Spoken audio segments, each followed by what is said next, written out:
네, 지난주에 말씀드렸던 것처럼 김교 신생의 이 무교회 사상은 상황적인 것이었습니다. 그러니까 그때그때 상황에 대응하기 위한 방식으로 무교회론이 전개되었다는 점을 놓치지 않아야 되는데요. 오늘 다룰 이 김교신의 무교회 사상 두 번째, 무교회 전적 기독교. 김교 신생이 무교회주의는 곧 전적 기독교다, 이렇게 어, 주창했는데, 이런 말이 나오게 되는 그 상황이 있습니다. 그 상황에 비추어서 이런 무교회론이 어떤 의미를 가지고 있었는지 를 오늘 좀 살펴볼 텐데요. 그 상황이라는 게 이제 신사참배가 강요되던 그 시기와 지금 맞물려 있습니다. 그래서 오늘 이 내용이 다루기 좀 까다로운 부분이고, 일부 논란이 예상될 수 되는 그런 내용도 좀 포함하고 있습니다. 어떻게 다가갈지 잘 모르겠습니다. 아, 일제가 조선 학교의 신사참배를 강요하여 이 문제가 처음 불거진 것은 1924년 10월의 일이었습니다. 충남 강경 공립보통학교, 여기에서 신사참배에 반대한 기독교인 학생 26명이 결석했어요. 이제 이걸 반대해서 처음부터 아예 학교 안 간 학생이 26명, 26명이었고, 참석한 학생 중에도 40여 명이 신사참배를 거부했습니다. 이게 왜 이런 일이 일어났는가를 논의한 논문도 뭐 들어 있습니다. 아, 처음 이 반대한 26명은 가톨릭계 학생과 개신교계 학생이 포함된 그런 숫자였고, 그때 강경 무슨 감리교회였던가요? 거기에 교사였던 실명도 있더라고요. 그 다음에 기독교인 교사, 이 강경 공립보통학교의 기독교인 교사 이름 김복희 선생님으로 나오던데요. 예. 이런 몇몇 분들이 아, 영향을 주어서 이런 일이 일어난 것 같습니다. 이 일로 그 교사는 결국 휴직을 해야 됐고요. 학생들 6명이 자퇴하거나 정학 처분을 받았습니다. 이듬해 5월 5일에도 역시 강경 공립보통학교 다니는 학생, 이 학생 이름이 나옵니다. 실명이 한석준이라고 나오는데요. 기독교 신앙을 이유로 참배를 거부하고 자퇴했습니다. 1930년 5월 안동 고등여학교, 안동고녀에서도 이와 유사한 일이 일어났습니다. 근데 이제 1920년대는 아직 이런 신사참배 강요가 본격화되지 않았고, 또 가톨릭이나 개신교 할 것 없이 아직 공식 입장이 나오지는 않았을 때였던 것 같습니다. 가톨릭도 교황청에서 신사참배는 우상숭배가 아니다라고 공식 입장을 낸 건 1936년의 일이었던가요? 30년대 또 한참 지나서 이 일입니다. 근데 1930년대 들어서 이 문제가 또 다른 국면으로 접어들게 되는데요. 1931년 일제가 만주사변을 일으킨 이후에 신사참배가 강요되었고, 이를 거부하는 기독교 신자들에게 처벌이 뒤따랐습니다. 조선에서 1932년 3월 춘기 황령제, 이거 이제 춘분 그 절기를 맞아서 일본 천황 황실에 있는 이들에게 그 제사를 지내는 그런 절기입니다. 또 그해 9월 만주 출정 전몰전사 위령제에 평양 기독교계 학교에 신사참배가 강요되었고, 기독교계 학교에서 이를 거부했습니다. 근데 다행히 이 문제가 더 크게 비화되지는 않았던 것 같습니다. 이때는 일본에서도 이제 당연히 문제가 불거졌습니다. 1932년 4월에 야스쿠니 신사에서 축제가 열렸는데, 이때 도쿄 지역 학생들의 집단 참배가 거행됐고, 도쿄 조치대학, 조치대학은 이게 가톨릭계 학교죠. 조치가 이게 한자로 보면 상지인데요. 상지대는 지금 한국에도 있잖아요. 이 가톨릭계 학교, 대학인데. 학생들이 이를 거부하자 당국에 핍박이 가해졌습니다. 이 보도, 일본에서 있었던 이 보도를 김교신이 접한 것이 1932년 10월 22일의 일이었습니다. 이날 신문 보도 내용을 전하면서 일본도 한심한 일이다 이렇게 간단히 썼지만 더 심한 핍박이 예고돼 있었습니다. 일제가 신사참배 거부에 대해 직접적인 제재를 가한 것은 1935년 11월 14일에 평안남도지사 야스다케가 도내 공사립 중등학교 교장회의를 소집하고 모든 학교가 신사참배할 것을 명령했습니다. 숭실학교 교장이었던 조지 맥큐 조선 이름으로 이제 윤산온이라고 하는데요. 아마 요 가운데 이름이 세넌이라서 이걸 따서 윤산온이라고 했던 것 같습니다. 이 맥큐닌을 비롯한 몇몇 선교사들이 이를 거부했고 이 일이 첨예화돼서 1936년 1월에 맥큐 교장은 파면됐고 기독교계 학교는 폐교됐습니다. 이때 이제 함석헌이 김교신에게 이런 엽서를 보내봅니다. 신문에 기독교 학교 신사참배 문제가 중대화한다고 긴장됩니다. 우리가 순교의 시대를 당하는가 봅니다. 이렇게 써 보내옵니다. 신사참배가 강요된 것과 함께 검열로 인한 어려움도 점차 가중되고 있었습니다. 함석헌이 엽서와 함께 마지막 교정지를 하나 보내면서 이 엽서를 보냈는데요. 그 교정지가 뭐냐면 성서적 입장에서 본 조선 역사 마지막 연재분 교정지였습니다. 근데 이 원고가 통째로 삭제되죠. 그래서 이 원고가 실으려고 이 원고를 실으려고 했던 성서조선 1935년 12월호 표지에는 함석헌의 성서적 입장에서 본 조선 역사에서 14장 고난의 의미, 15장 역사가 지시하는 우리 사명 이렇게 표지에는 이게 목차에 들어가 있어요. 근데 그 호 이 함석헌의 글이 수록되어야 되는 그 지면을 이렇게 펼쳐보면 백지 상태에서 두 면이 이렇게 비어져 있습니다. 그리고 거기에 성서조선 영인본을 낼 때 그 원본을 소장하고 있던 박석현이라는 호남의 경찰관, 이 박석현이 육필로 조선 역사의 무슨 귀함이요, 검열로 인해 삭제된 조선 역사의 귀함이요 하고 육필로 그렇게 써놨어요. 그러니까 지금 한편으로는 신사참배가 강요되고 있고 또 한편으로는 검열의 어려움이 가중되는 그런 상황이었습니다. 이런 상황에서 성소조선 그룹, 성소조선 의 리더들과 독자들은 이 신사참배를 어떻게 인식하고 있었을까요? 아, 함석헌의 그 엽서 내용이 성서통신에 실리고 나서 그 후로 김교신은 일제의 신사참배 강요와 이에 대한 기독교계 학교의 대응을 따라가면서 전해주고 있습니다. 성서조선 1936년 1월 성조통신이 전해주는 보도는 다음과 같습니다. 12월 1일 평양에서 신사참배 문제가 확대되어 10만 학생을 수용하는 미션 학교는 전부 폐교될 운명이다. 10만 학생이라는 아마 조선의 이 기독교계 학교를 다 합치면 학생이 그 정도 됐다는 뜻이겠죠.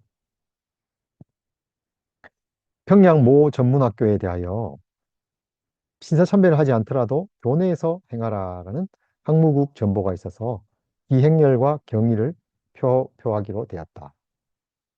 그러니까 이건 약간 강요의 그 강도가 누그러진 겁니다. 12월 6일에는 신문에 의하면 평양 기독교 학교에서는 지난 4일에 교내에서 식전을 거행하고 경의만 표하고 신사참배는 불참한다. 제등과 기행렬에는 종전대로 참관. 그런 약간의 절충안이 나왔던 것 같습니다. 경남노회에서는 신앙 존중의 견지에서 신사참배 불능이라고 결의했다.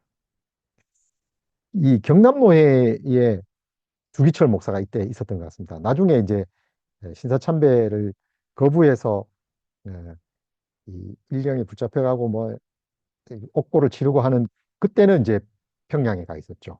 이 무렵만 해도 경남노예에 있었습니다. 12월 7일 신사참배 여부를 결정할 장로교 평양노회 금지, 노회를 금지했다. 경찰에서 종교 집회를 금지하기는 처음 있는 일이다.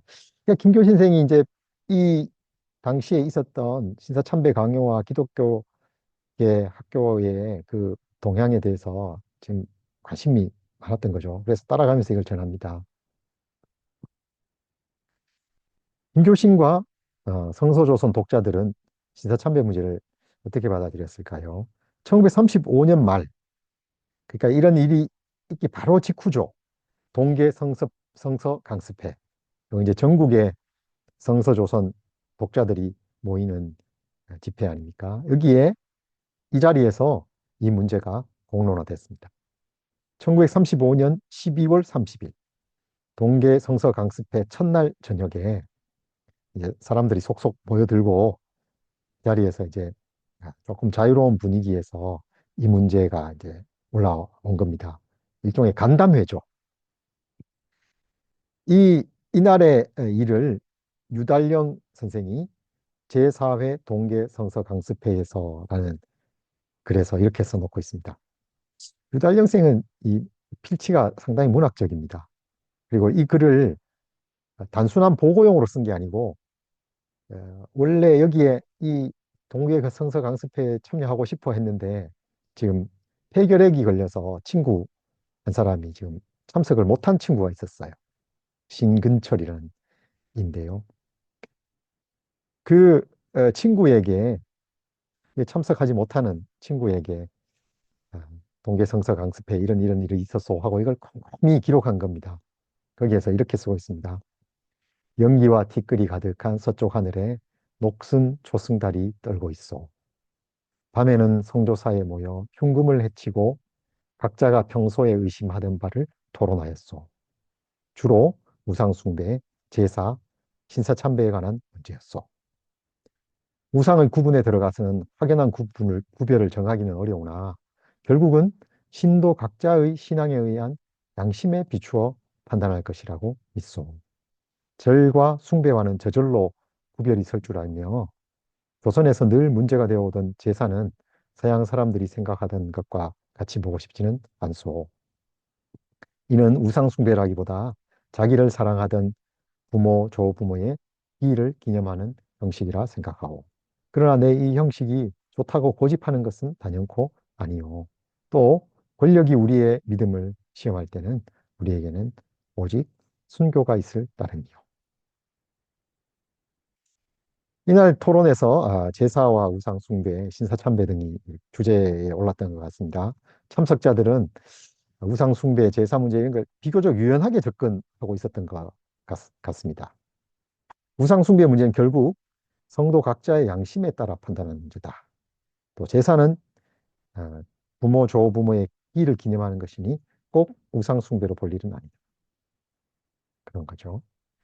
신사참배 문제를 이 제사 문제와 연장선에서 보았던 것인지 아니면 다른 차원으로 받아들였던 것인지 이게 분명하지 않습니다.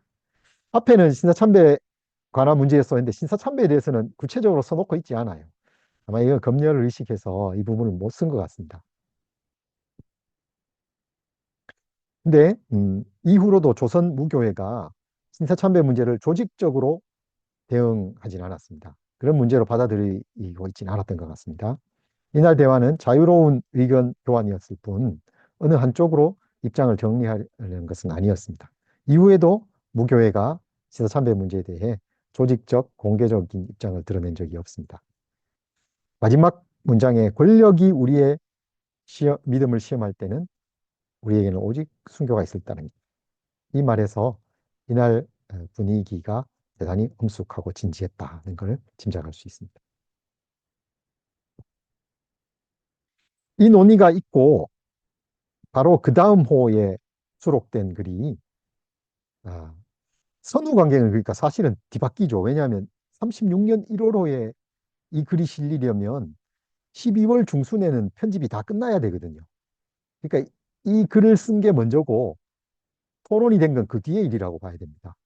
근데 어쨌든 1월호에 김교신의 신년의 전망, 기독교도의 각오, 그다음에 함석헌의 순교의 정신 이런 글들이 한꺼번에 실리는데요. 이 글들에는 공통적으로 순교, 순교의 현장이 기다리고 있다. 이런 말이 여기에 나오기 시작해요. 그러니까 1931년에 수록된 김교신과 함석헌의 글을 읽을 때는 아, 이게 지금 1935년 11월, 12월에 신사참배가 강요되던 이 상황이 놓여 있었다는 걸 염두에 두고 읽어야 하는 것이죠.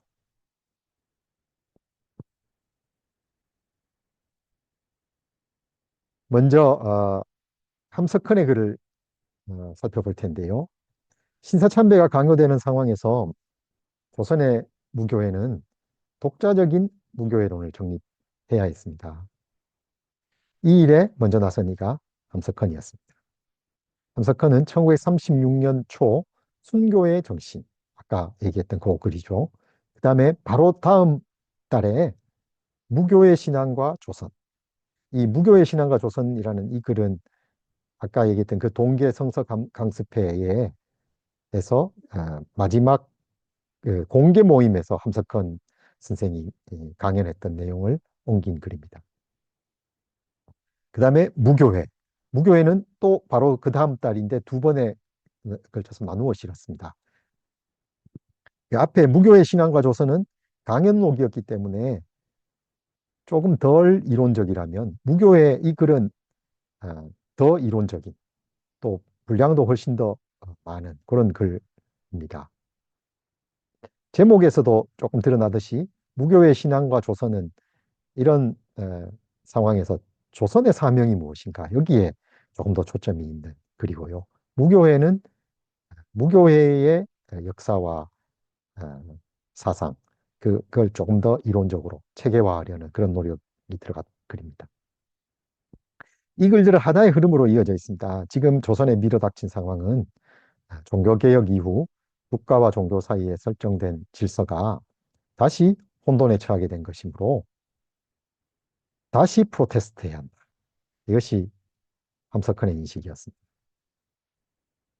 이것이 조선의 사명, 무교회의 사명이라는 것이었습니다. 또 한 번 프로테스트해야 한다.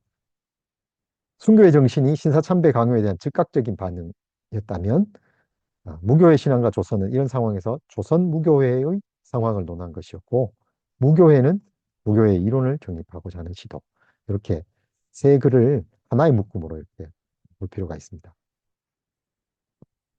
순교의 정신에서 함석헌은 숭실학교장 맥큐온이 당한 일을 때 참 동정을 금할 길이 없다. 그리고 다시 그것을 자기 일로 생각할 때 불안과 공포를 느낀다. 이렇게 말하는 걸로 글을 시작합니다.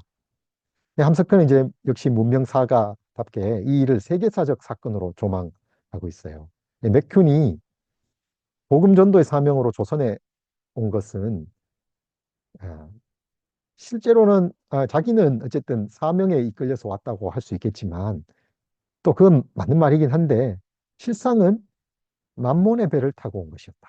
이렇게 얘기해요. 만몬의 배를 타고. 이 배가 세계대전을 만나 파손하게 되면서 국가와 종교 사이의 질서에 대변동이 일어나게 되었다는 것입니다. 그래서 여기서 함석헌이 묻습니다. 만일 정치적, 조직적 박해가 일어나게 된다면 조선의 기독교인은 어떻게 할 것인가? 여기에서 순교의 정신을 말하고 있는 거죠.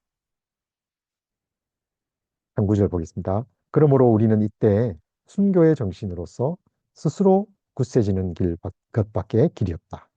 신앙은 강철과 같은 것이다. 버티다 못 버티면 부러지는 것이 신앙이다. 연철같이 좌로 구부리면 좌로 구부러지고 우로 구부리면 우로 구부러지는 것은 신앙이 아니다. 신자는 진리를 생명으로 한다. 어떤 곤란이 있어도 진리를 지키는 것이요. 그 주장을 관철할 수 없는 경우는 스스로 희생이 됨에 의하여 그 진리인 것을 증명하는 것이다. 이 정신을 순교의 정신이라 한다. 기독교는 순교의 종교다. 순교에 의하여 일어난 종교요. 순교의 정신을 가지는 자만이 믿을 수 있는 종교다. 이어지는 이 무교의 신앙과 조선. 이 글은 이런 세계사적 전환기에 무교의 사명은 무엇이며 조선의 사명은 무엇인지를 논의하고 있습니다. 이걸 서두에서 무교의 신앙이란 하나님만을 알자는 신앙이며 무교의 신자는 하나님을 믿고 그리스도를 믿고 십자가를 믿는 자들이지만 삼위일체론이나 그리스도론 같은 교리에는 흥미를 느끼지 않는, 그래서 모든 인간적 권위의 속박을 거부하는 반항아들이다. 이렇게 말했습니다. 이어서 함석헌은 무교의 신앙이 조선에 대해 어떤 신념을 가지는지, 무교의 신앙과 조선이니까요. 이걸 말하고 있는데요. 무교의 자는 조선의 구원이 없이 우리 자신의 구원을 생각하지 못하는 자다. 이건 아, 함석헌과 김교신이 이 시기에 공유했던 큰 사상이었습니다.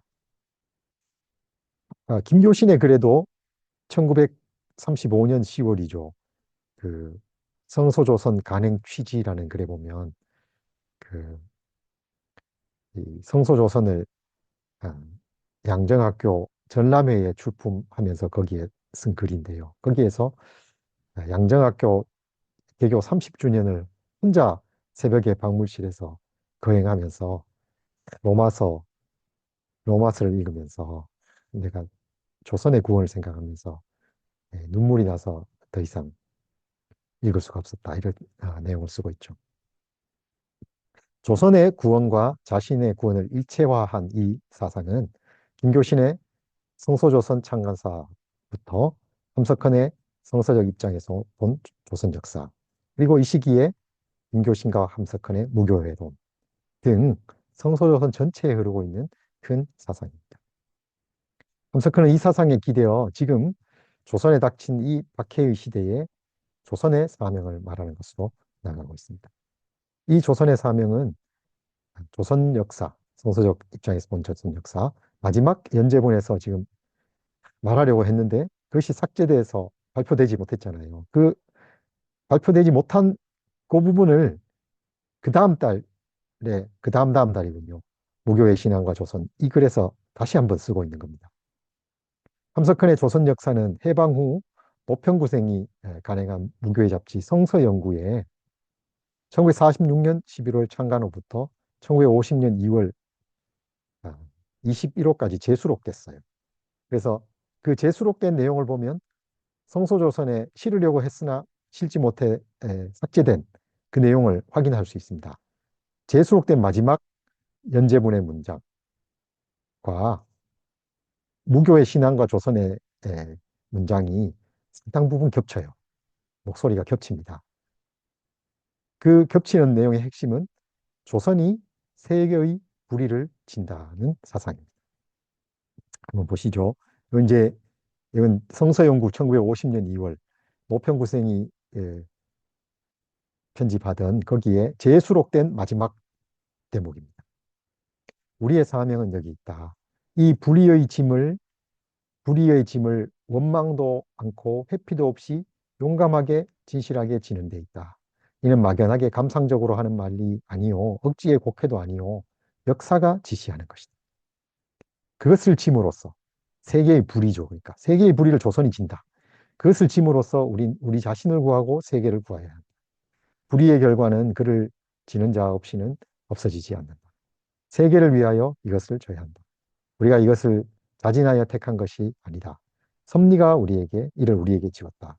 지는 편으로 하면 그 짐을 지는 편에서는 괴롭고 불명예이지만 그 뜻으로 하면 한없는 영광의 짐이다. 조선 역사의 마지막 대목이고요. 무교의 신앙과 조선에는 이렇게 쓰고 있습니다. 이런 말을 하면 우리의 무식을 웃는 사람이 있을 것입니다. 광신이라고 욕할 것입니다. 정치적으로, 세상적으로 생각하면 그런 것입니다. 어림없는 망상입니다. 그러나 신앙으로 하면 사실입니다. 그리스도를 믿는다고 하고 조선 사람의 손에 세계의 운명이 달렸다는 신념을 가지지 못하면 저의 신앙은 껍질이요 죽은 것입니다. 그러면 왜 그러냐? 우리는 세계의 불의를 지기 때문입니다. 우리는 세계의 사람에게 버림을 당한 자들이기 때문입니다. 예. 엄석헌 선생의 이 시기 무교회론, 이건 좀 따로 다룰 만하다고 생각합니다. 여기서는 제가 너무 간략하게 다루어서 전체 상이 잘 드러났을지 모르겠습니다. 1936년과 37년 사이 김교신은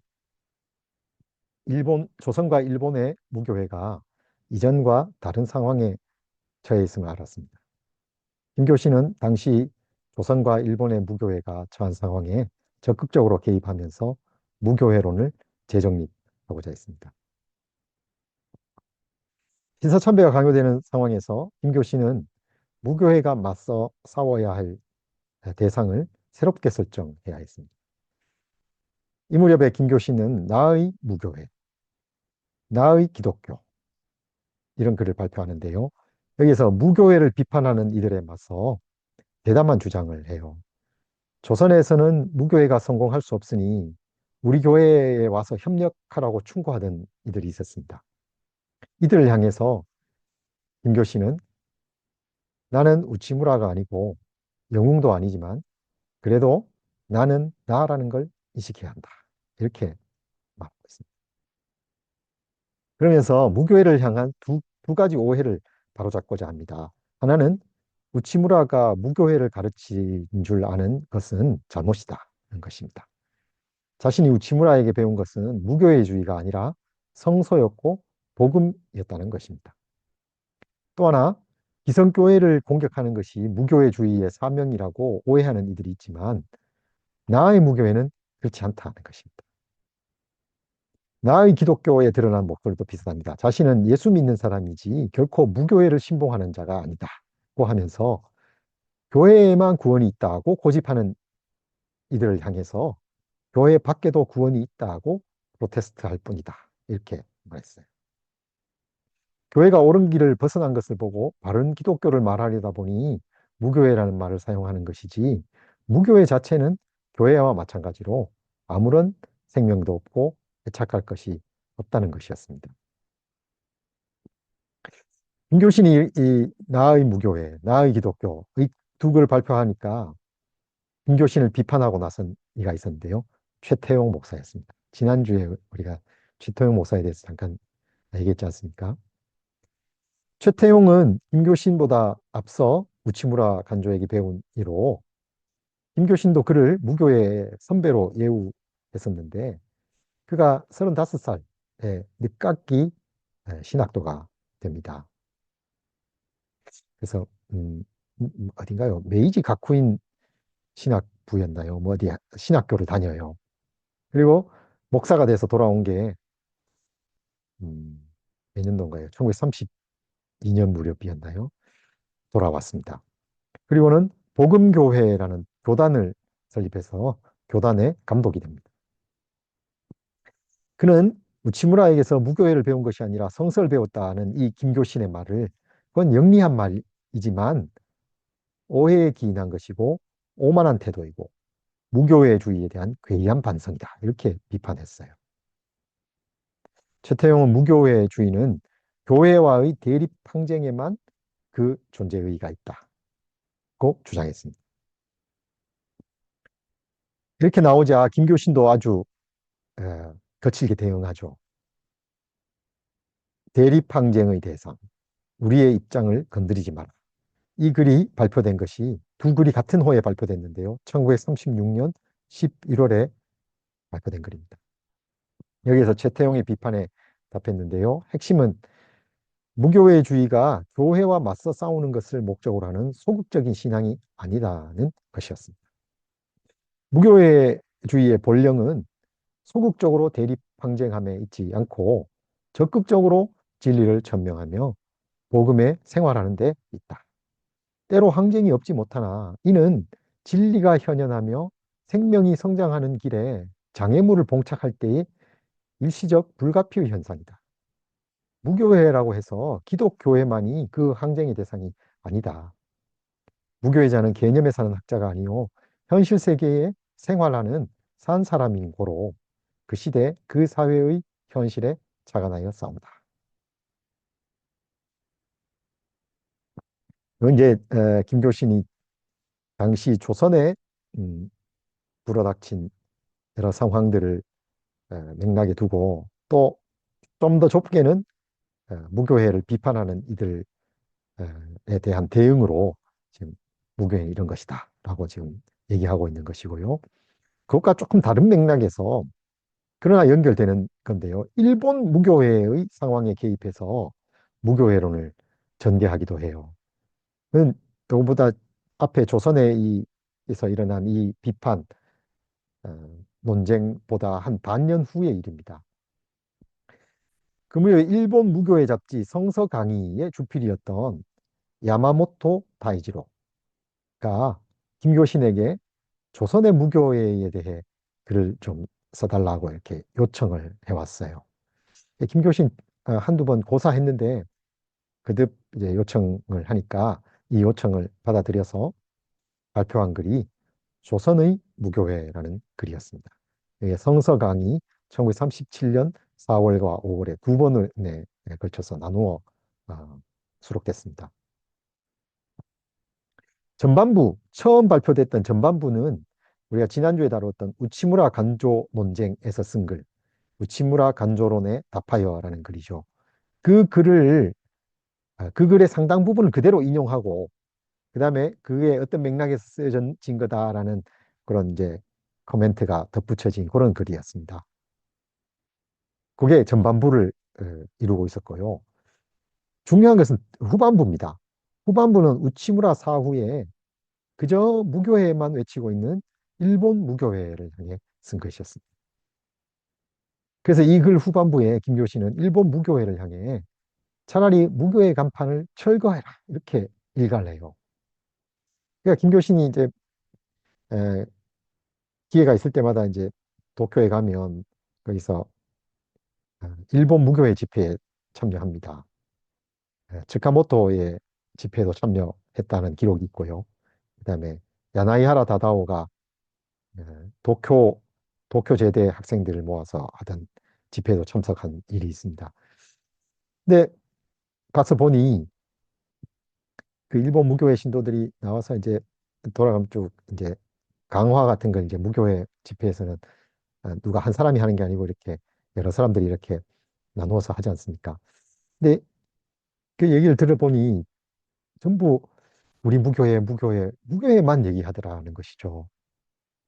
그래서 김교신이 그렇게 무교회만 외치고 있다는 게 그게 거기에 대해서 이제 문제 제기를 하는 겁니다. 그래서 그럴 거면 차라리 무교회 간판을 철거해라 이렇게 아주 강도 높게 비판하는 거죠.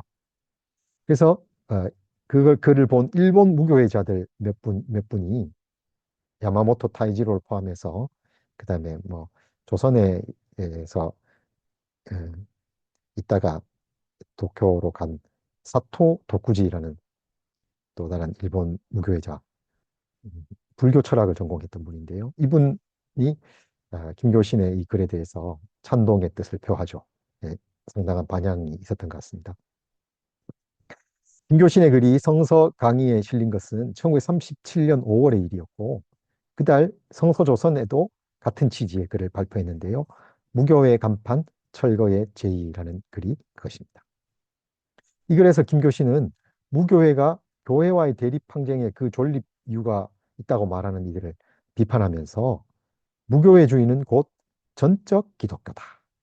이런 대담한 주장을 펼칩니다. 무교회 간판 철거의 제의의 한 구절입니다. 교회 만능을 주창하는 자, 교회 밖에 구원이 없다고 단언하는 자, 즉 교회주의자에 대하여 교회 밖에도 구원이 있다고 프로테스트한 것. 구원은 교회 소속 여부의 문제가 아니라 신앙의 문제라고 정정한 것이 루터의 프로테스탄트주의요. 또한 우치무라 간조 선생의 무교회주의다. 그러므로 로마 천주교회가 교회주의에 타락하지 않았다면 루터의 프로테스탄티즘이 생길 필요가 없었고 신교 교회가 교회지상주의로 비영화하지 않았다면 무교회주의가 생길 필요가 없었다. 여기까지는 지난번 우리가 다뤘던 내용의 연장이라고 볼 수 있잖아요. 근데 그 바로 뒤에 이 문장을 쓰고 있습니다. 무교회주의는 일명 전적 기독교다. 김교신이 말한 이 전적 기독교의 의미는 무엇이었을까요? 위 인용문의 맥락을 두고 보면 전적 기독교라는 말은 무교회주의의 존재 이유와 관련되어 있습니다. 즉, 무교회주의는 교회와의 대립 항쟁의 존재 이유가 있다는 식의 주장에 대해 무교회주의는 그런 게 아니다라고 한 것이죠.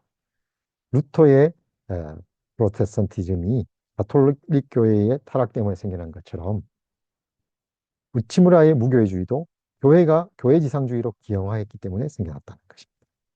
그러니까 무교회주의는 교회와의 대립 항쟁의 목적이 있는 것이 아니라 기형화된 기독교를 온전하게 하기 위한 것이라고 주장한 것이죠. 전적 기독교는 당시 일본 무교에서 일어난 논쟁에 개입하는 과정에서 정립된 것이었습니다. 당시 일본 무교회는 우치무라 사후에 여러 논쟁에 휘말려 있었습니다. 신앙이냐 행위냐, 그러니까 이제 믿음으로 구원받는다 아니다 뭐 이런 오랜 논쟁이 이제 있지 않습니까? 그게 그때 또 일본에서도 일어났던 것 같습니다. 또 예언이냐 복음이냐. 예언이라는 건 이제 이 사회 비평이죠. 사회 비판.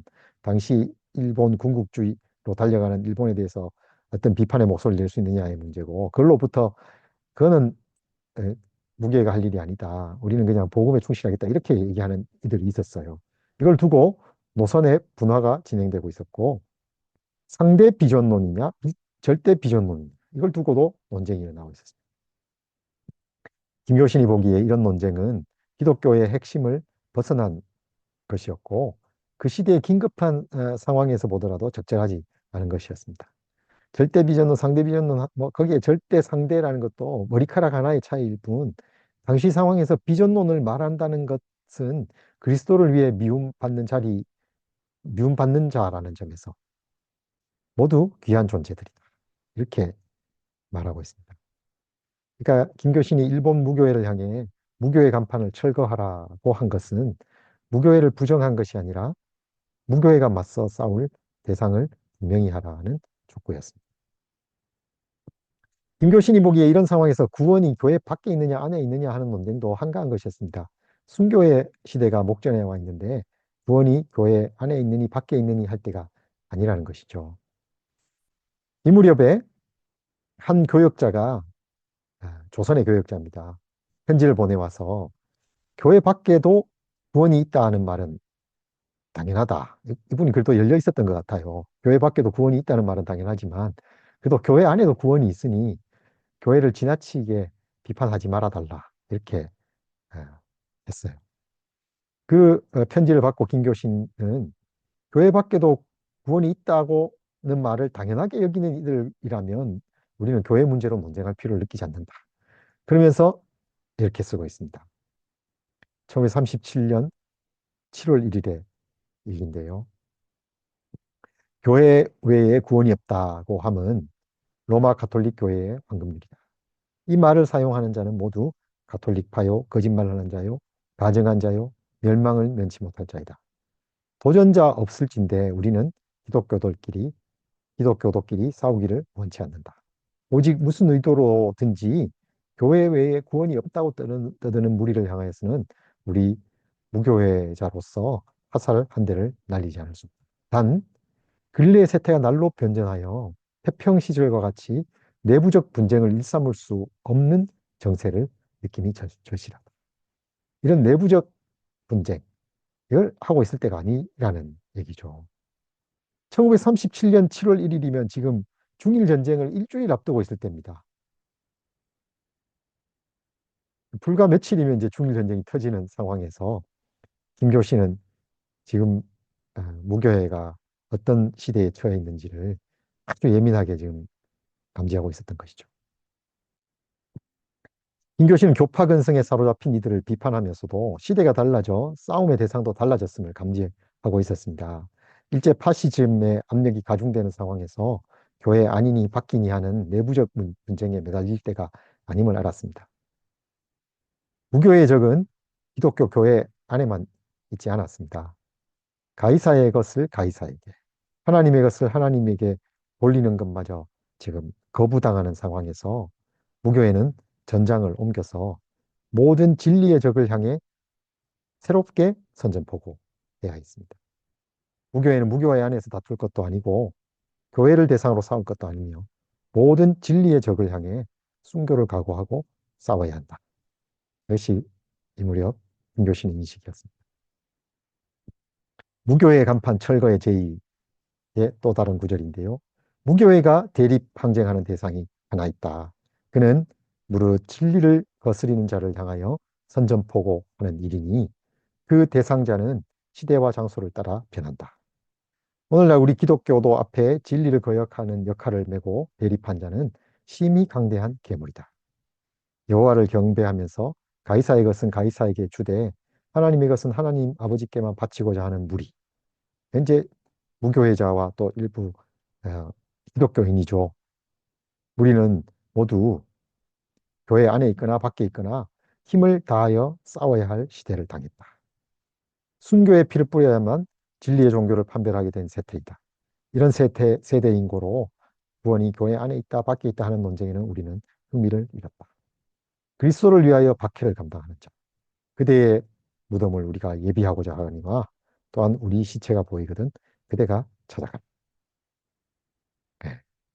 이 문장은 우리가 지난 학기에 공부하면서 한번 읽었던 문장입니다. 김교신의 목소리는 대단히 비장하고 결연합니다. 이 글을 쓴 지 2달 후 일제는 중일전쟁을 일으켜 동아시아 전체를 전쟁의 소용돌이로 끌어들였습니다. 김교신과 성서조선은 물론이고 일본 무교회도 이 전쟁의 광란에서 벗어날 수 없었습니다. 우치무라 간조의 제자로서 당시 교토제대 교수로 있었던 야나이하라 다다오가 국가의 이상을 발표해서 중일전쟁을 비판한 것은 아주 예외적인 사례였죠. 지난번에 우리가 한번 다룬 적이 있습니다.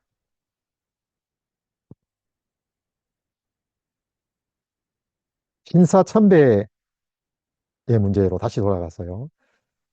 아, 무교회가 신사참배 문제에 어떻게 대응했는지, 김교신 생은 어떤 입장에 서 있었는지를 조금 더 들어가 보겠습니다. 1937년 7월 중일전쟁 발발 후 신사참배를 강요하는 분위기는 그 공기부터 달라졌습니다.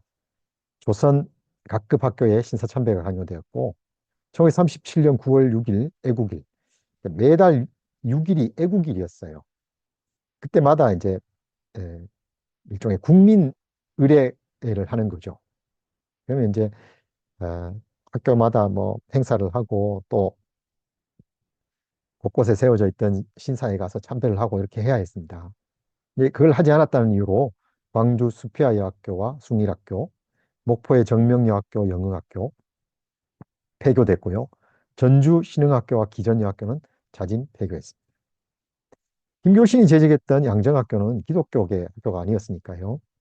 이건 이제 조선의 황실에서 세운 그 고종의 후궁이었던 엄비의 오빠였던가요? 엄주익.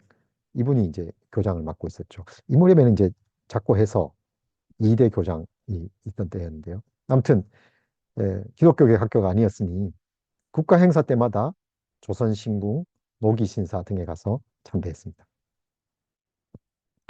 1937년 말과 38년 초의 시국은 아주 삼엄했습니다. 지금 이제 중일전쟁이 터진 지 바로 직후죠. 중일전쟁이 터지고 나면 어, 터진 터지고 바로 며칠 후에 아, 모든 학교가 다 폐교에 아니 휴교에 들어갔어요. 그리고 바로 기말고사도 중도에 그만두고 학생들 전부 귀가 조치 시킵니다. 그리고 학교에 학생들이 되돌아온 것은 8월 말의 일이었어요. 8월 말에 이제 중도에 그만둔 그 기말 시험을 다시 치고 그 다음 학기가 이렇게 시작됐는데 그 뒤로도 분위기가 아주 삼엄했습니다. 성소조선도 폐간 위기에 있었는데 폐간 위기는 가까스로 넘길 수 있었지만 그해 동계 성서 강습회는 결국 열지 못했습니다. 장로교 평북노회가 신사참배를 결의한 것은 1938년 2월 9일의 일이었습니다. 이후 다른 노회에서도 신사참배 결의가 잇따랐습니다. 장로교회의 이 신사참배 결의는 그래도 다른 교단에 비해서는 조금 늦은 것이었죠. 감리교는 이보다 더 빨랐고 가톨릭은 또 그보다 더 빨랐습니다. 그 무렵 김교신은 뜻밖의 방문을 받습니다. 1938년 3월 16일의 일기는 이 일을 다음과 같이 쓰고 있습니다. 등교하여 2시간 수업, 의회의 모시 내방, 현하 평양 장로교회의 사정을 일러주매 듣고 동정과 통탄을 불금하다. 또한 실제 문제에 대한 나의 의견을 구하므로 솔직히 소신을 답하다. 그리고 장로교회 총회의 결의는 어떤 기독자든지 존숭 실천할 것임을 구원하다. 이게 무슨 말일까요? 이 짧은 기록은 많은 이야기를 생략하고 있습니다. 이날 모 씨가 찾아온 거죠. 이날 방문한 모 씨가 김교신에게 알려준 평양 장로교회의 사정이란 당연히 신사참배를 결의한 일이었겠죠. 이 일이 있기 바로 한 달 전에 결의가 있었으니까요. 그가 의견을 구했다는 실제 문제는 신사참배를 수용할 것인지, 그러니까 신사참배를 수용한 그 결정에 따를 것인지, 따르는 것이 뭐 어떤지 이런 물음이었을 겁니다. 평양 장로교회의 사정을 말하고 실제 문제에 관한 의견을 구한 것으로 보아 방문한 이는 장로교인이었겠죠. 장로였을지 모릅니다. 이에 대해 김교신이 소신을 솔직히 답했다고 했지만 그 답이 무엇이었는지는 드러나 있지 않습니다.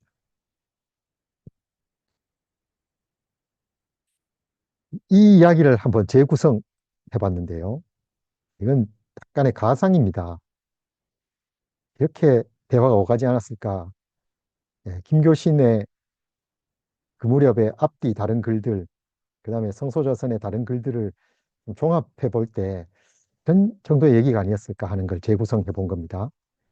당시 상황으로 돌아가서 이날 김교신과 방문객이 나눈 대화를 재구성해 보겠습니다. 수업하고 나온 데 찾는 사람이 있습니다. 장로교인 한 사람이 학교로 김교신을 찾아온 것입니다. 김교신으로서는 뜻밖의 방문이었죠. 그렇겠죠. 장로교인이 지금 무교회자를 찾아온 거니까요. 사내들인 공회원이 지금 유랑, 랍비인 예수를 찾아온 것과 똑같은 거죠. 방물실로 가서 두 사람이 마주 앉았습니다.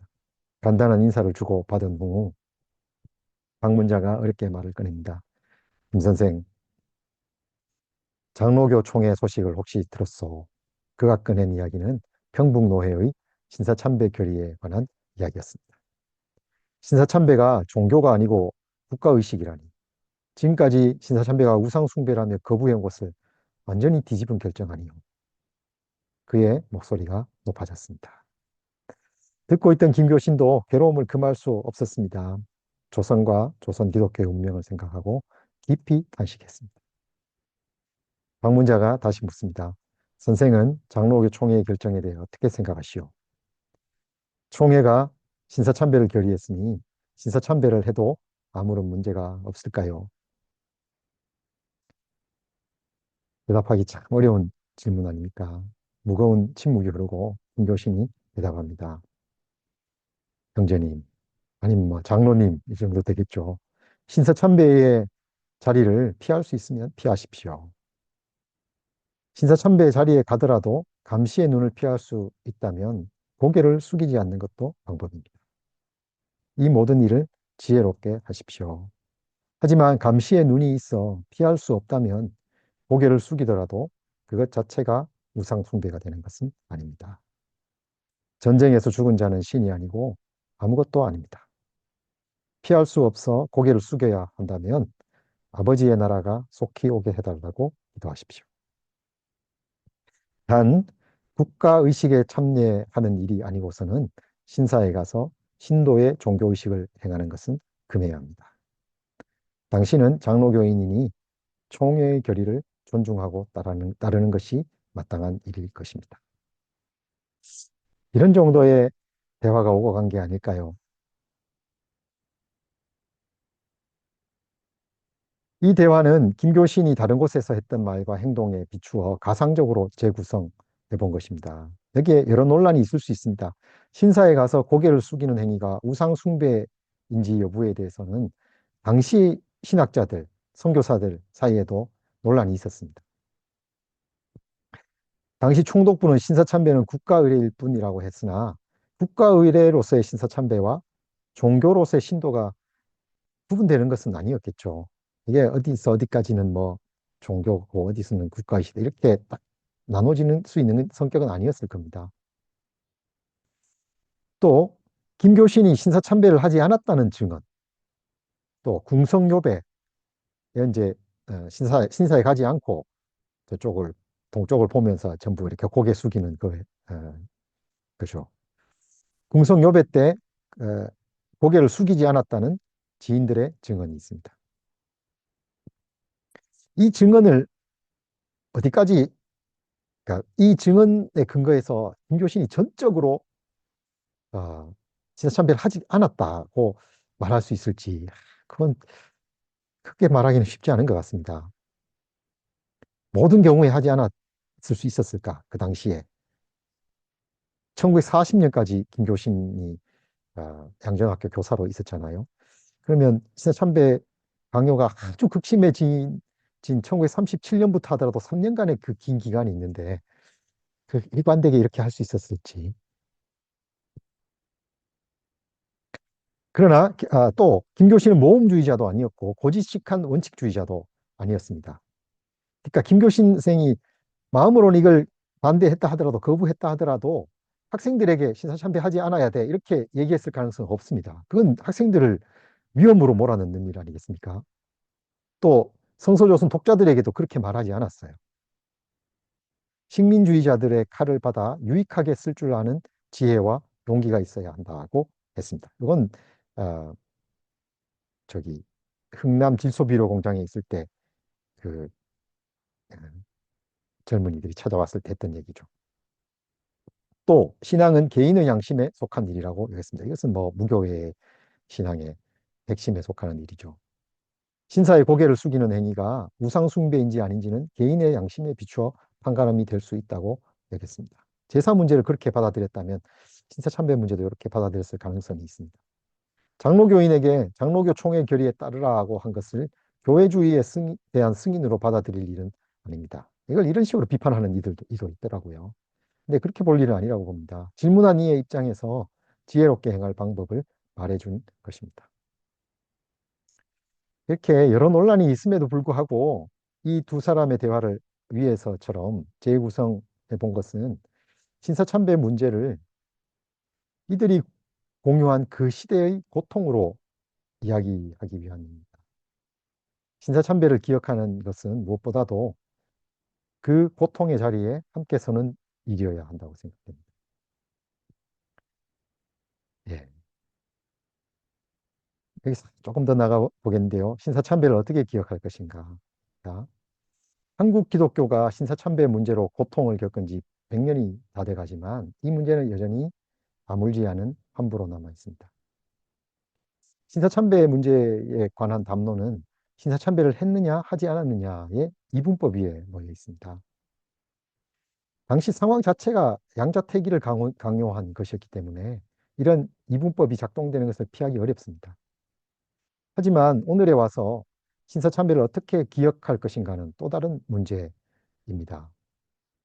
이걸 저는 조금 구분해서 봐야 된다고 생각합니다. 이분법에 근거한 담론은 신사참배를 수용한 쪽과 거부한 쪽 모두에게 지금 어, 상황에서, 지금 기독교가 놓인 상황에서 보면 부정적인 효과를 낳고 있습니다. 신사참배를 거부한 교단, 거부한 걸 대단한 자부심으로 가진 교단이 있잖아요. 그 교단은 이 역사를 근거로 자기 교단의 정당성을 내세우고 더 나아가 이를 자기의로 삼습니다. 그런 경향이 있습니다. 또 신사참배를 특히 수용한 교단은 과거의 배교 행위를 정죄하고 이 과오를 공개적으로 회개함으로써 도덕적 우위를 확보하고자 합니다. 또 신사참배를 수용한 근본주의 교단이 그 죄책감과 수치심으로 인해 해방 후 반공주의와 결합했다는 데서 신사참배와 반공주의의 함수 관계를 찾아야 한다는 목소리도 있습니다. 그러니까 여러 갈래의 입장들이 있지만 그 입장들이 낳고 있는 이 담론적 효과를 보면 신사참배를 이렇게 이분법 위에서 놓고 받아들이는 이 입장이 모두가 부정적 효과가 더 큰 게 아닌가 하는 생각을 하게 되는 것이죠. 수용이냐 거부냐라는 이 이분법의 바탕을 두고 신사참배를 현재화할 경우 세속 권력과 기독교와의 관계를 대결 모델로 바라보게 되고, 그래서 기독교에 관한 왜곡된 생각을 갖습니다. 기독교는 종종 세속 권력이나 다른 종교를 악으로 규정하면서 자신을 악한 세력에 의해 박해받는 왜소한 집단으로 상상합니다. 이런 기독교의 자기 이해는 현재 한국의 시민사회 내에서 기독교가 갖는 위상에 비추어보면 터무니없죠. 지금처럼 다원화된 사회에서 일어나는 일들은 대부분 신앙이냐 불신이냐라는 이분법으로 해결하기 어려운 문제들입니다. 이런 이분법적 물음은 삶의 복잡성을 소거하고 세계를 답답하게 만드는 것이죠. 인사참배를 기억하는 더 나은 방식은 그 시대의 고통에 다가가는 일일 것입니다. 신사참배가 강요될 무렵 조선은 그 존립마저 위태로웠습니다. 1937년 7월에 발발한 중일전쟁은 이후로도 지루하게 이어졌고, 이에 따라 식민지의 일상이 전쟁으로 총동원되었습니다. 일상에서조차 조선어 사용이 금지되었고, 삶의 단계와 계절의 순환을 기념하는 의례마저 일본인의 낯선 의례를 강요받고 있었습니다. 그것은 조선이라는 종족 공동체, 또 조선인이라는 정체성에 가해진 폭력이었습니다. 1939년 7월 7일에 중일전쟁 2주년을 기념하는 행사가 열렸고, 그러니까 1937년 7월 7일이 중일전쟁 발발이었고, 이제 2년 후니까요. 기념하는 행사가 열렸고, 여기에 조선 신궁 참배도 포함되어 있었습니다. 김교신이 남긴 이날의 기록에 그 행간의 고통이 바로 새겨져 있습니다. 보시죠. 학교에서는 학기, 고사, 시험도 중지하고 학과는 물론 쉬고 오전 8시에 진화사변, 중일전쟁입니다. 2주년식을 거행하고 교사와 교정과 교사는 이제 학교 건물이겠습니다.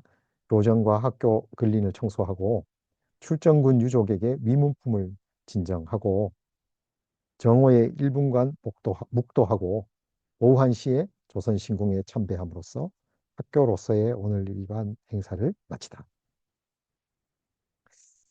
다시 오후 5시부터 생도 대표 30명과 직원 5, 6명이 경성운동장에 모이는 다른 식에 참전하게 됩니다. 이걸 이렇게 꼼꼼하게 써놓고 있습니다. 이걸 쓰고 있는 때는 이게 여기에 행간에서 고통을 읽어내야 되지 않을까요? 그리고 다른 얘기를 슬쩍 하고는 이렇게 쓰고 있어요. 오늘은 일체주의의 날이다.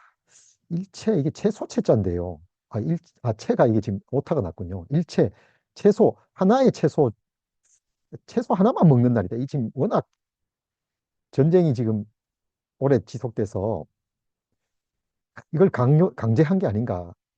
그런 짐작입니다. 네. 일체주의 날이라는 게 있었나 봐요. 그래서 시내 음식점과 요리업자 등이 일제히 휴업했다더니 그 까닭인가 신궁광장, 조선 신궁광장에도 특등 파마와 극도로 화장한 유다른 여성들, 그러니까 이 요리집이나 화류계에 있는 그 여성들이 지금 쏟아져 나온 거예요. 그래서 이 여성들이 단연 과반수를 차지하는 듯 보이다. 이건 과장이겠죠. 그런데 김교 선생이 이날의 이 여러 행사들, 조선 신궁의 광장에서 있었던 참배, 이걸 지금 조롱하고자 하는 의도로 이런 이야기를 지금 굳이 하는 거 아니겠습니까? 저녁에는 견우와 직녀가 유달리 빛나 보입니다. 김교신은 중일전쟁 2주년을 기념하는 날에 공식 일정을 자세히 기록한 후 다시 그날 신궁의 분위기를 전하고 있습니다. 그날 시내 음식점 일제히 휴업했는데 유다른 여성, 즉 유흥업계에 종사하는 여성들이 파마를 요란하게 하고 극도로 화장한 모습으로 신궁에 몰려 나왔다는 것입니다. 그런 여성들이 과반수를 차지한 듯 보였다는 것은 과장이겠지만 이런 풍경을 기록한 것은 중일전쟁 2주년 공식 행사를 조롱하고자 하는 의도가 있었던 것으로 보입니다. 이날 일기에 저녁에 견우와 직녀가 유달리 빛나 보이는 듯하다 라는 문장으로 마무리되는데요. 그는 지금 영원한 것에 눈을 고정하고 있는 것, 또 그날 하루의 고통으로 충분하다는 것, 이걸 이 마지막 문장에 표현하고 있는 것처럼 그렇게 읽힙니다.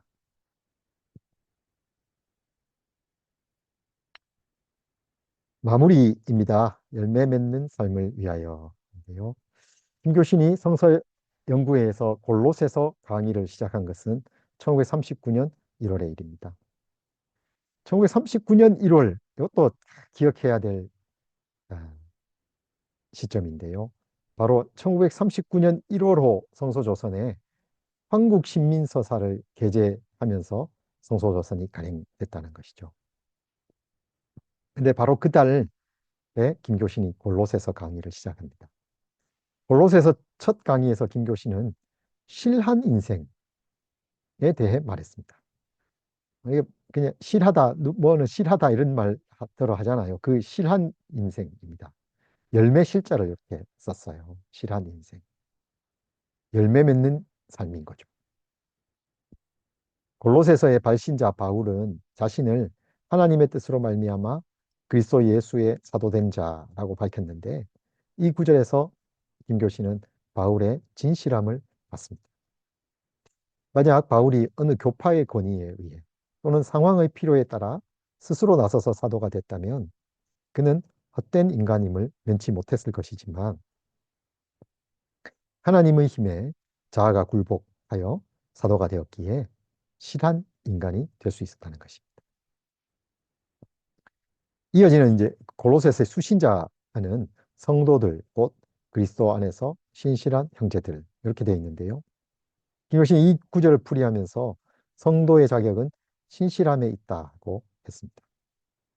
신실의 덕이야말로 이 세상에서 저 나라까지 변함없는 가치를 가지는 것으로 평범한 사람이라도 가질 수 있는 덕이었습니다. 이것도 지난 학기에 우리가 진실한 것이 대사업이다. 칼라일의 진실을 김교신이 배웠다는 그 대목과 지금 이어지고 있는 것이죠. 실한 삶과 헛된 삶의 대비는 조선 무교회가 빚어낸 신앙적 삶의 태도를 압축한 것으로 이 무렵 김교신에게 종말론적 물음과 함께 던져져 있었습니다. 삶의 끝자락에서 자신의 삶이 열매 맺지 못했음을 알게 될까 두려워하면서 교회교의 함정을 말하니까 또 있었는데요. 정교회의 주교인 안토니 블룸이라는 아이가 있습니다. 안토니 블룸에 따르면 교회교라는 말을 쓰는데요. 이 교회교라는 말은 아, 영어로는 churchanity인데요. 이게 옥스퍼드 사전에도 정식 등재되어 있는 단어라고 합니다. 이 말은 C.S. 루이스가 처음 말했다고 하는데 C.S. 루이스가 어디서 처음 말했다고 밝히고 있지 않아서 제가 찾아보지 못했습니다. 이 용어는 지금 우리가 속한 이 역사적 교회를 상대화하고 그 이면을 성찰하는 데 도움을 줍니다. 지난주에 제가 교회를 상대화하기 위해서 말씀드렸던 것 같은 맥락으로 보시면 되겠습니다. 안토니 블룸은 교회교인가 그리스도교인가라는 책에서 교회교의 위험을 다음과 같이 경고하고 있습니다. 조금 인용이 긴데요. 한번 읽어보겠습니다. 교회교와 그리스도교를 분리하는 우리 안에 우리 가운데 이런 교회교가 얼마나 많이 스며들어 있는지 깨닫는 일. 그리고 우리가 얼마나 불완전한 그리스도인인지 이해하려고 애쓰는 일은 참으로 중요한 과제입니다. 둘의 차이를 숙고하기 시작한 지도 벌써 수년이 흘렀습니다. 그 기간 저는 이에 관한 이론을 살피기보다는 저의 삶, 저의 내면과 외면을 돌아보았습니다. 그리고 분명한 사실을 깨달았지요. 여러 해 동안 교회 생활을 하는 중에 체계적이고 깊이 있는 예배 가운데 영적 스승들의 글을 묵상하며 저는 참으로 큰 영감을 얻고 기쁨을 경험하고 찬사를 보내기도 누리기도 했으나 그것이 전부였다는 사실을 알게 됐습니다. 저는 열매를 맺지 못했습니다. 이러한 깨달음을 얻으니 내 삶이 끝자락에 이르렀을 때 끝자락을 향해 달려갈 때 또다시 그런 결론에 이른다면 어떨까? 나 말고도 같은 고민을 하는 분이 적잖이 있지 않을까 하는 생각이 들더군요. 문득 크레타의 성인 안드레아가 남긴 데카논 성가의 구절이 뇌리를 스쳤습니다.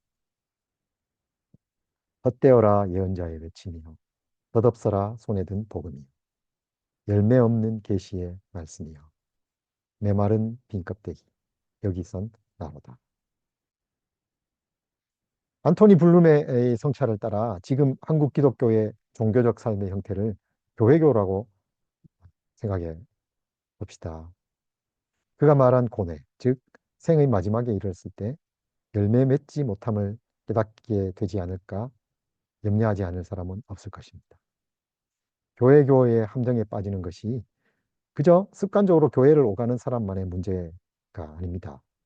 복음을 진심으로 믿는 삶, 심지어 그리스도를 간절히 바라보는 삶도 교회의 함정에 빠지는 것은 매한가지라는 것이 안토니 블룸의 결론입니다. 안토니 블룸의 성찰을 따라 우리의 교회 생활을 살펴보면 같은 결론을 내릴 수밖에 없는 것 같습니다. 교회 활동에서 교회에 관해 말하거나, 아니 목회자에 관해 말하거나, 또는 교회 제도를 유지하는 데 골몰할 뿐 예수를 어떻게 따라 살 것인지, 진리를 따르는 길에서 무엇을 깨달았는지 말하지 않습니다. 어쩌면 이런 언어를 잃어버렸는지도 모르겠습니다. 이런 열매 없는 빈 껍데기는 교회의 증상입니다. 이 자리에서 다시 김교신의 무교회를 생각하게 됩니다. 김교신은 실한 인생의 표본이라고 말할 수 있습니다. 그는 헛된 삶에 떨어지지 않기 위해 교회주의를 경계했습니다. 교회주의의 위험은 제도와 교리 뒤에 숨어 하나님 앞에 서는 삶, 그리스도를 따라가는 삶을 회피하게 만든다는 데 있습니다. 김교신은 교회 제도 뒤에 숨지 않고 하나님 앞에 서고자 했던 기독교인이었습니다. 김교신의 무교회는 하나님의 창조 세계 속에서 크게 호흡하고 터놓고 대화하는 활달한 기독교였습니다. 실생활에서 예수의 삶을 따라 살고 하나님을 닮고자 한 온전한 기독교였습니다. 또 신실의 덕을 공동체의 윤리로 삼고 조선의 구원과 자신의 운명을 일치시키고자 한 기독교였습니다. 김교신이 무교회는 곧 전적 기독교다라고 했던 것이 이런 의미가 아니었는지 생각을 하게 됩니다. 네, 강의를 마치겠습니다. 여러분, 신앙을 지키는 게 곧 죽음을 의미하던 시대가 있었습니다.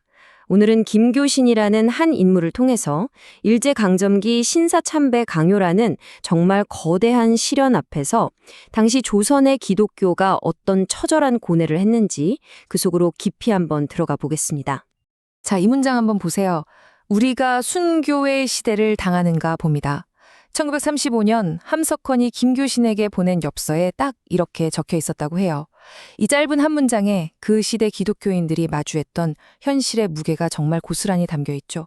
순교.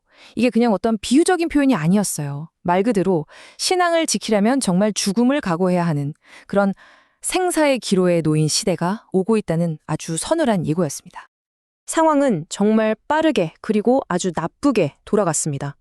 처음에는 1924년에 학생들이 모인 작은 저항으로 시작됐던 이 문제가요, 1930년대 들어서면서부터는 걷잡을 수 없이 커져버립니다. 특히 만주사변 이후에 일본 제국주의가 이 신사참배를 식민 통치의 아주 핵심적인 도구로 사용하기 시작하면서 기독교 학교에 대한 압박은 거의 전방위적으로 가해졌죠. 결국 1938년 당시 조선에서 가장 큰 교단이었던 장로회 총회 마저 신사참배를 결의하면서 조선교회는 그야말로 존립 자치를 위협받는 상황에 처하게 됩니다. 아니 근데 신사참배가 도대체 뭐길래 이렇게까지 큰 문제가 됐을까요? 일본은 계속 이렇게 주장했어요.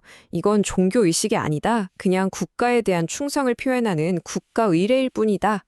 하지만 조선의 기독교인들이 보기에는요, 이건 명백히 10계명 중 제1계명, 나 외에 다른 신들을 내게 두지 말라는 말씀을 그냥 정면으로 어기는 우상숭배 행위였던 거죠. 그러니까 단순한 정치적 복종의 문제가 아니라 신앙의 가장 근본적인 부분을 파괴하려는 시도로 받아들여진 겁니다. 그래서 이게 그냥 신학적인 논쟁으로만 끝나지가 않았어요. 공동체 전체를 뿌리부터 흔드는 그런 실존적인 위기였죠. 신앙을 지키겠다고 학교들이 스스로 문을 닫았고요. 교장 선생님들은 자리에서 쫓겨났습니다. 성서조선 같은 잡지는요, 검열 때문에 원고가 통째로 삭제돼서 그냥 백지로 발행되는 일까지 있었어요. 근데 아마 가장 고통스러웠던 건 이거였을 겁니다. 저항할 거냐, 아니면 순응할 거냐. 이 문제를 두고 교회가 쫙 갈라지고 어제까지 함께 믿음을 나눴던 성도들이 서로를 불신하게 된 바로 그 현실 말이죠. 자, 이렇게 정말 극한의 상황 속에서요, 몇몇 지식인들은 그냥 저항이냐 순응이냐 이 차원을 넘어서기 시작합니다. 이 시련이 우리에게 주는 신학적인 의미가 뭘까? 이걸 깊이 파고들기 시작한 거죠. 그들은 이 불가능해 보이는 선택 앞에서 신앙의 본질이 과연 무엇인지를 다시 묻기 시작했습니다. 당시에 무교회 운동을 이끌던 사람들이 있었는데 이들의 초기 반응은 그야말로 비장함 그 자체였습니다. 1935년 겨울 성서 강습회를 마치고 이런 결론을 내립니다. 국가 권력이 신앙의 영역을 침범할 때 우리 그리스도인에게 남은 선택지는 순교 하나뿐이다. 이게 바로 그들의 아주 엄숙한 인식이었고 모든 논의의 출발점이었습니다. 자, 이제 드디어 이 이야기의 중심인물 함석헌과 김교신이 등장합니다. 이 두 사람은요, 순교를 그냥 운명처럼 받아들이는 걸 넘어서 그 순교를 감당할 수 있는 신앙이란 과연 어떤 신앙이어야 하는가, 이걸 정의하려고 했어요. 이들의 사상은 정말 칠흑 같던 암흑기에 조선 기독교가 나아갈 새로운 방향을 보여주었습니다. 함석현 선생은 신앙을 강철에 비유했어요. 이게 무슨 말이냐면 압력을 받으면 쉽게 휘어지는 물은 연철이 아니라 끝까지 버티고 버티다가 차라리 뚝 부러져 버리는 단단한 강철. 이게 진짜 신앙이라는 거죠. 국가의 압제 앞에서 슬쩍 구부러지는 건 그건 신앙이 아니라고 아주 단호하게 선언한 겁니다. 그리고 여기 김교신의 아주 중요한 지적인 독립선언이 있습니다. 사실 그의 스승은 일본 무교회 운동을 처음 시작한 우치무라 간조였거든요. 그런데 김교신은 나는 우치무라가 아니다 라고 말하면서 스승의 그늘에서 벗어나려고 합니다. 이건 단순히 일본의 사상을 받아들이는 걸 넘어서 이 조선의 현실에 깊이 뿌리 내린 우리만의 독자적인 조선적 기독교를 세우겠다는 아주 결연한 의지의 표현이었습니다. 이렇게 독자적인 노선을 걷기로 선언한 김교신은 여기서 한 걸음 더 나아갑니다. 그는 이제 우리가 싸워야 할 대상, 즉 적을 다시 정의하기 시작해요. 우리가 진짜 싸워야 할 적은 과연 누구인가? 이 질문을 통해서 그의 사상은 한 단계 더 깊어집니다. 그때 무교회 안에서 되게 중요한 논쟁이 하나 있었어요. 최태용이라는 목사님은 우리 무교회는 저 제도권 교회랑 싸우기 위해 존재한다. 그게 우리의 정체성이다. 라고 주장했죠. 하지만 김교신의 생각은 완전히 달랐습니다. 그에게 무교회의 목적은 단순히 뭔가를 반대하는 그런 소극적인 게 아니었어요. 세상 속에서 진리를 살아내는 아주 적극적인 것이었죠. 그렇기 때문에 그의 적은 어떤 특정 교회가 아니라 진리를 가로막는 세상의 모든 장애물이었던 겁니다. 싸움의 스케일이 확 달라지죠? 바로 이 논쟁을 거치면서 탄생한 개념이 전적 기독교입니다. 전적이라는 말은 전체를 뜻하는데요. 그러니까 무교회는 단순히 교회가 없는 기독교가 아니라 기독교의 본질, 그 전체를 추구하는 신앙이라는 의미를 담고 있어요. 싸움의 대상을 교회 내부의 문제에서 바깥 세상의 모든 진리의 적으로 확장시킨 김교신 사상의 결정체라고 할 수 있겠습니다. 그리고 마침내 김교신은 그 진짜 적의 정체를 폭로합니다. 심히 강대한 괴물. 이게 누굴까요? 바로 개인의 양심과 신앙까지 전부 통제하려는 전체주의 국가, 일본 제국주의를 가리키는 말이었습니다. 그는 이제 교회 아니냐, 바뀌냐, 이런 내부 논쟁은 더 이상 의미가 없다. 저 거대한 괴물에 맞서서 순교를 각오하고 싸워야 할 때라고 선언한 겁니다. 자, 그렇다면 우리는 이토록 고통스러웠던 역사를 오늘날 어떻게 기억해야 할까요? 여기서부터는 사실 좀 더 어려운 질문으로 넘어가게 됩니다. 우리는 종종 이 시대를 신사참배를 거부한 영웅과 거기에 순응한 변절자, 이런 식으로 아주 간단하게 흑백 논리로 나누어서 판단하곤 하죠. 그런데요, 정말로 이게 그렇게 간단한 문제였을까요? 이렇게 딱 둘로 나눠서 보는 건 여러 가지 위험이 있어요. 저항했던 역사를 이용해서 우리 교단이 더 우월하다고 주장하는 도구로 쓸 수도 있고요. 또 과거의 잘못에 대한 회개가 진정한 반성이 아니라 또 다른 형태의 도덕적 우위를 차지하려는 쇼처럼 변질될 수도 있죠. 근데 더 큰 문제는요.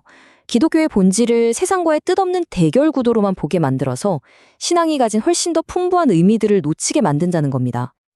이 모든 거대한 논쟁이 평범한 한 개인에게는 과연 어떤 무게로 다가왔을까요? 1938년 3월에 있었던 일입니다. 한 장로 교인이 김교신을 찾아왔어요. 그리고 이렇게 물었죠. 총회에서 신사참배를 하기로 결정했는데 당장 내 눈앞에서 절하라고 강요하면 저 같은 평범한 사람은 대체 어떻게 해야 합니까? 이게 바로 거대한 역사가 한 개인의 삶에 던진 피할 수 없는 실제 문제였습니다.